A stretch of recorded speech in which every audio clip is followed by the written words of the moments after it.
भूत होते हैं क्या? किसी ने देखा है क्या भूतों को? क्या वो हमारी तरह ही होते हैं? ये सवाल उतना ही पेचीदा है जितना कि ये पता लगा पाना कि पहले मुर्गी आई थी या अंडा। लेकिन कुछ कहानियां ऐसी होती है जो विज्ञान के सारे नियमों को तोड़कर आपको मजबूर कर देती है ये मान लेने पर कि हाँ, ऐसा हो छोटे लोग सकता है। कहते हैं कि यहाँ पर भूत वगैरह यहाँ पर रात को नहीं जाना। अब हमने आता वगैरह कुछ नहीं देखी, हमारे दादाजी लेकिन परदादा ने बोले कि यहाँ पर रात को नहीं जाना। रात को दिन में आत्मा बढ़ती है, रात को भूत देखता है। जैसलमेर से करीब 18 किलोमीटर दूर एक वीराना गांव है जिसका नाम है कुलधरा, जो करीब 170 सालों से सूना पड़ा है। गांव के नाम पर रह गए हैं तो बस कुछ खंडहर, जो यह बताने के लिए काफ़ी हैं कि कभी न कभी यहाँ पर लोग रहते होंगे। हमारे पूर्वज जो थे यहाँ रहते थे 84 गाँव के अंदर।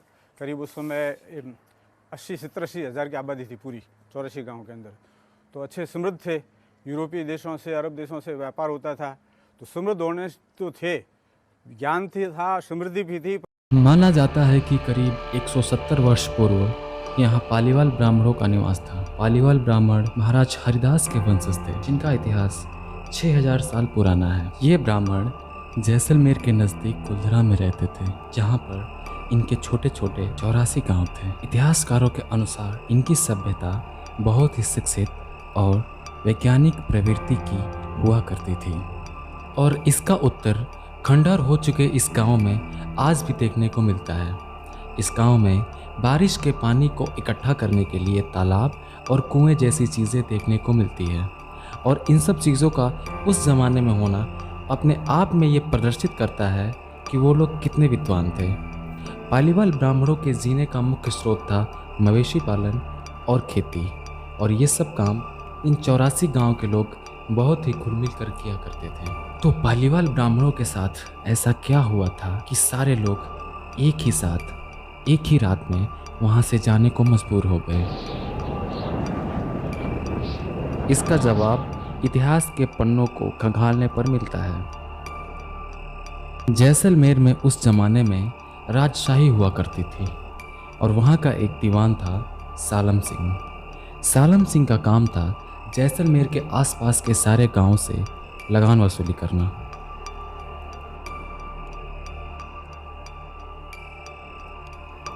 ऐसा कहा जाता है कि एक बार सालम सिंह कुलधरा में भ्रमण और लगान वसूली के लिए गया था, और वहाँ उसकी नज़र मंदिर के पुजारी की 18 साल की बेटी पर पड़ी।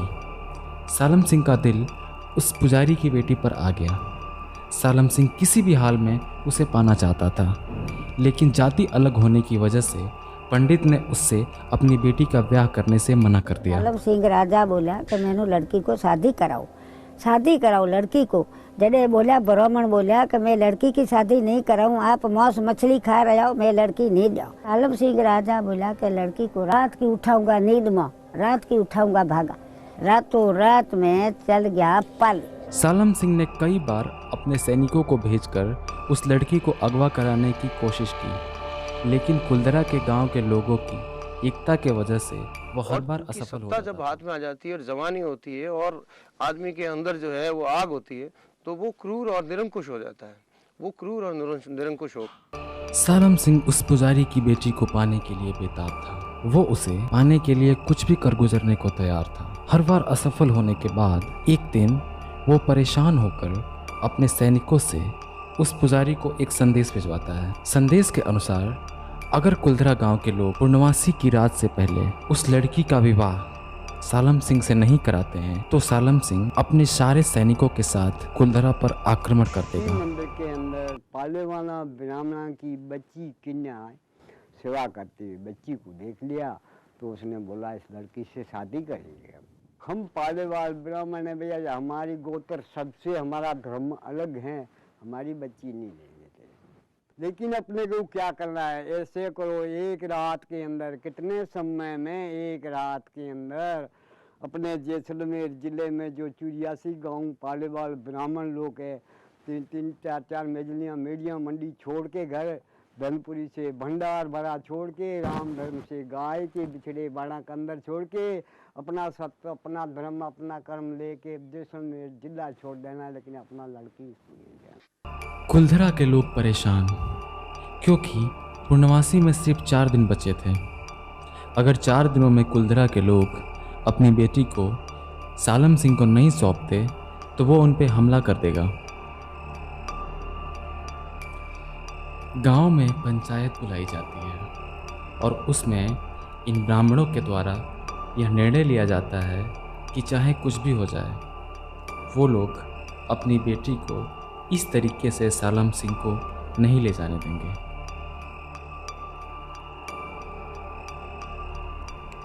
ब्राह्मणों के द्वारा एकता का ऐसा परिचय इतिहास में कहीं और देखने को नहीं मिला।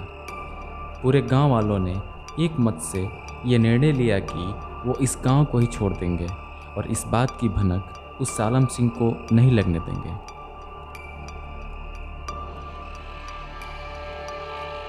उसके बाद रातों रात उन 84 गांव के सारे लोग एक साथ अपनी ज़रूरत की कुछ चीज़ें लेकर वहां से चले जाते हैं।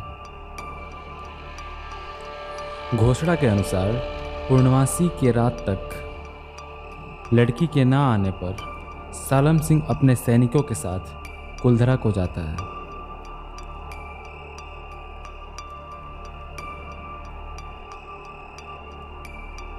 वहां पहुंचते ही सालम सिंह की आंखें चौंधिया जाती है।